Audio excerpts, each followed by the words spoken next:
नमस्कार दोस्तों, स्वागत है आप सभी लोगों का।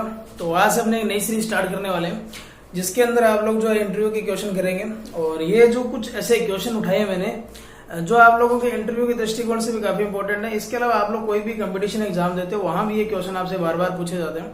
दूसरी बात, आप लोग किसी भी कंपनी के अंदर अगर आप लोग इंटरव्यू दे रहे हो या आपको कोई भी जो चीज पढ़ रहे हो तो उसका बेसिक नॉलेज जो है वो आपको पता होना जरूरी है। इस दृष्टिकोण से ये जो है टॉपिक काफी इंपॉर्टेंट रहेगी अपनी, ये जो जितनी भी इसके अंदर अपने क्वेश्चन करवाने वाला हूं मैं आप लोगों को। तो डेली आपको एक क्वेश्चन दूंगा और ऐसे ऐसे क्वेश्चन उठाएंगे जो आप लोगों ने पढ़े होंगे या आप लोगों के कंपटीशन एग्जाम में पूछे होंगे या कई बार आप लोगों ने इंटरव्यू के एग्जाम के अंदर पूछे होंगे या कहीं भी आप लोग इस ऐसे क्वेश्चनों को आप लोग देख सकते हो। तो आज का जो मेरा पहला जो क्वेश्चन है वो ये है कि एसी जनरेटर होगा उसकी रेटिंग जो आप लोग केवीए में लेते हो, लेकिन जो डीसी जनरेटर जो होता है उसकी रेटिंग आप लोग इसमें लेते हो किलो वाट में लेते हो। ऐसा क्यों है तो इसके बारे में आज हमने जानेंगे। तो देखो, अपने बात करेंगे एसी जनरेटर की, यानी कि आज का जो हमारा क्वेश्चन है वो रेटिंग से संबंधित है। रेटिंग का मतलब ये होगा कि किसी भी जो उपकरण है या कोई भी साधन है उसका जो निर्धारण करते हो वो किस में करते हो, उसका रेटिंग का मतलब ये रहेगा। जिस तरीके से आप लोग संज्ञा पढ़ते हो कि संज्ञा क्या है, किसी व्यक्ति वस्तु या जाति का जो नाम होगा, उसी तरीके से रेटिंग जो होगा उसकी ये बताएगा कि वो आपको क्या चीज दे रही है। तो यहां हमने बात करेंगे रेटिंग की। तो सबसे पहले हमने बात करते हैं कि एसी जनरेटर जो होगा, एसी जनरेटर की हमने बात करें तो एसी जनरेटर को आप लोग क्या बोल सकते हो, अल्टरनेटर भी बोल सकते हो।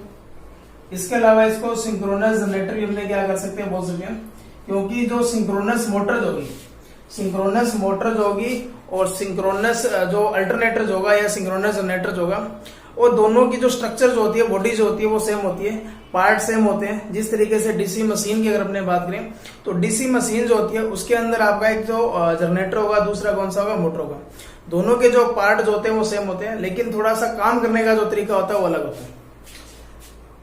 ठीक है, तो सिंक्रोनस होगा,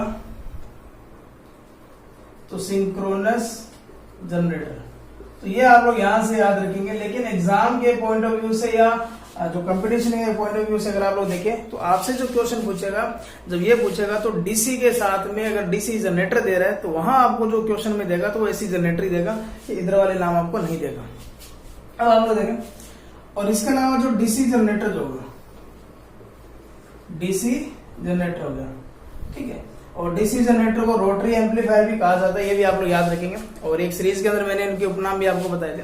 अब आप लोग यहां से देखें कि ऐसी जो जनरेटर होगा या अल्टरनेटर होगा इसकी रेटिंग आपने जो लिए वो केवीए में लिए, और जो डीसी जनरेटर होगी इसकी रेटिंग आपने किस में ली, किलोवाट के अंदर। अब आपको ये पता होगा कि जो केवीए जो है ये अपरेंट पावर है और किलोवाट जो है ये रियल पावर है, यानी कि ये आभासी पावर है और ये कौन सी आपकी वास्तविक पावर है। तो केवीए का जो फार्मूला जो बनेगा, वोल्ट एम्पियर का जो फार्मूला होगा वो V इंटू आई होगा सिंगल फेज के लिए। अगर ये 3 फेज होगा तो √3 कर देंगे, इस तरीके से करेंगे हमने। और जो किलोवाट जो होगा यहां से अगर आप लोग देखें तो होगा VI cos ∅। तो यहां से अगर आप लोग देखें जो किलोवाट जो होगा उसके अंदर एक चीज और आ रही है जिसका नाम है cos ∅, यानी कि आपको पावर फैक्टर भी पता होना जरूरी है। लेकिन अल्टरनेटर हो गया या ट्रांसफार्मर हो गया, इन दोनों का जो पावर फैक्टर होता है वो लोड पर डिपेंड करता है, क्योंकि ये दोनों के दोनों ऐसी युक्तियां हैं जो आपको पावर देने का काम करेगी, वोल्टेज देने का काम करती है। और आगे किस तरीके का लोड जोड़ेंगे उसके अकॉर्डिंग ही क्या करेगा, इनका पावर फैक्टर होगा वो बनेगा। तो इसका मतलब ये हुआ कि जो केवीए होगा यहाँ पावर फैक्टर का कोई रोल नहीं है, और पावर फैक्टर आपको पता है किस बात पर डिपेंड करेगा, ये करेगा लोड के ऊपर। इसका मतलब क्या हुआ कि जो केवीए जो होगा वो क्यों ले रहे हैं इसकी अल्टरनेटर की रेटिंग या एसी जनरेटर की रेटिंग, क्योंकि आगे जो आप लोग लोड जोड़ोगे उसका आपको पावर फैक्टर नहीं पता वो किस तरीके का है। क्योंकि अगर आप लोग देखें, मान लेते हैं कि किसी कोई भी उपकरण है या अल्टरनेटर है, इसका जो केवीए रेटिंग है वो 10 केवीए है। अगर इसकी रेटिंग मैं किलोवाट में निकालूं और मेरे पास आपको पता है कि V इंटू आई की जगह मैं क्या लिख सकता हूँ, केवीए जो कितना दे रखा है 10। अगर किसी आगे जो लोड जोड़ा है उसका पावर फैक्टर अगर मैं मान लेता हूं कितना 0.8 है, लैगिंग या लीडिंग कुछ भी हो सकता है, तो इसका जो आउटपुट आएगा वो कितना आएगा, 8 किलोवाट। ऐसा ही होगा।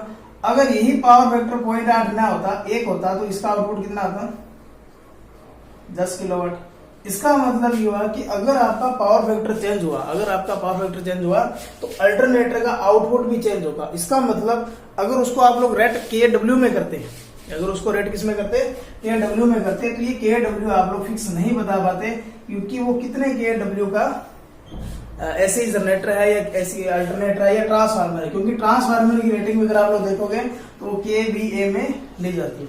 ये दोनों के दोनों ऐसे हैं जो आपको वोल्टेज देने का काम करेंगे और दोनों के आगे जो भी लोड जोड़ेंगे उनका यह नहीं पता चलता कि वो पावर फैक्टर किस पावर फैक्टर पर क्या करेंगे, वो काम करेंगे। तो ये बात आप लोग यहाँ से क्या करेंगे, याद रखेंगे। उसके बाद देखो यहां से ये बात तो आपको क्लियर हो चुकी होगी कि जो अल्टरनेटर जो होगा या एसी जनरेटर होगा उसको KVA में क्यों लेते हैं।